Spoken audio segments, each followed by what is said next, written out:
ஒரு உயிரோட கழிவுகள சாப்பிட்டா நீங்க நல்லாயிடுவீங்க. உங்க உடம்பு நல்லா இருக்கும்னு சொன்னா, எவ்வளவு கேவலமா இருக்கு கேட்கறதுக்கு.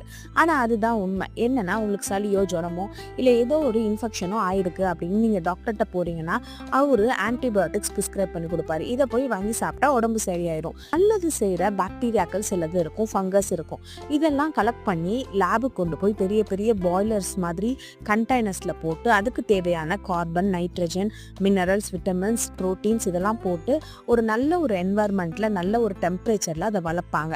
அப்படி வளர்க்கும்போது அது வெளியிடுற ஒரு கழிவுகள்ல இருந்து நம்மளுக்கு பவுடர்ட் ஃபார்ம்லயோ, கேப்சூல் ஃபார்ம்ஸ்லயோ இல்ல லிக்விட் ஃபார்ம்லயோ நம்மளுக்கு ஆன்டிபயோட்டிக்ஸ் ரெடி பண்றாங்க. அதாவது ஒரு ஆன்டிபாக்டீரியல் ப்ராப்பர்ட்டிஸ் உள்ள ஒரு பாக்டீரியா வளர்த்து அதோட கழிவுகளை எடுத்து நமக்கு கொடுத்தோம்னா நமக்கு எதிர்ப்பு சக்தியோ இல்ல அதுக்கு போராடுற ஒரு தூண்டுதலோ நம்ம உடம்புல ஏற்பட்டு நம்ம உடம்ப நம்மளே காத்துக்கொள்ள முடியும். இதுதான் ஆன்டிபயோட்டிக்கோட வேலை.